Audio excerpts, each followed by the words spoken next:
বানিয়ে নিলাম। দেখো সকাল সকাল একটু লিকার চা। আমি চাও তো খাই না, কিন্তু গলাটা এত ব্যথা, তার জন্য এই লিকার চাটা করে নিলাম। এবার এটা ছেঁকে নেব। আর চিনিটা আমি এর সাথে দিইনি, চিনিটা আমি এই গ্লাসে ছাঁকবো বলে দেখো সামান্য পরিমাণে একটু চিনি নিয়েছি। এই চিনির জন্যই আমি চা খাই না। তো চাটা আমি ছেঁকে নিচ্ছি, ছেঁকে নিয়ে একটু চাটা গরম গরম খেয়ে নিচ্ছি।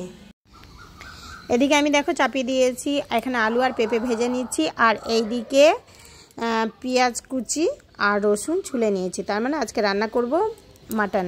তো মাটন রান্না করব, যে এখানে মটনও চলে এসছে।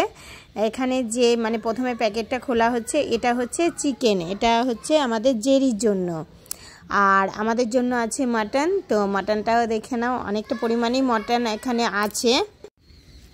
তো মাটনটা ওদিকে ধুয়ে নেব, আর এই সাইডে আমি পেঁয়াজও ভেজে নিচ্ছি, আর এখানে চিকেনটা জেরির হয়ে যাচ্ছে। আর এখানে মশলাটাও বেশ করে নেব, সাজিয়ে নিয়েছি। মাটন এই ফাঁকে মাটনে আমার ধোয়া কমপ্লিট। তো এখানে পেঁয়াজগুলো ভালো করে ভেজে নিচ্ছি। আর আমি আজকে মাটনটা রান্না করব পুরো কিন্তু আদা ছাড়া। এখানে আছে পেস্ট হচ্ছে এখানে কাঁচা লঙ্কা আর রসুন আর একটা টমেটো, ব্যাস।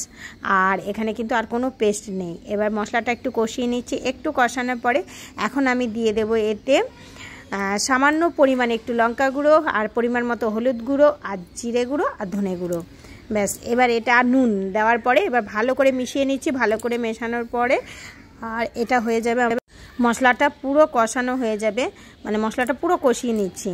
তো মাটনটা কিন্তু খেতে কিন্তু খুব সুন্দরই হয়েছিল, মানে টেস্ট হয়েছিল দারুণ, আর কেউ বুঝতেই পারবে না যে আদা ছাড়া।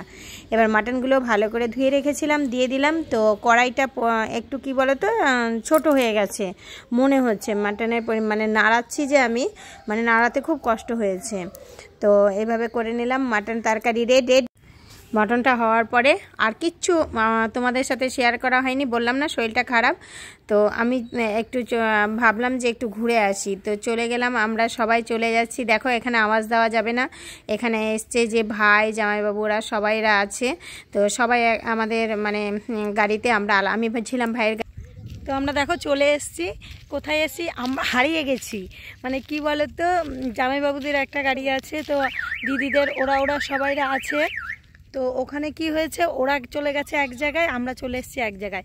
যখন এসেছি ভাবলাম একটু ড্যাম্পে ঘুরে নিই, তারপর আমরা মাইথনে মানে ব্রিজের ওখানে যাব।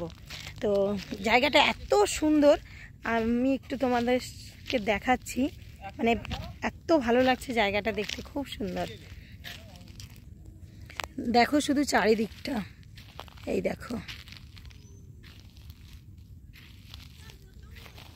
দেখো চারিদিকটা শুধু এত সুন্দর, পরিবেশটা দারুণ দারুণ।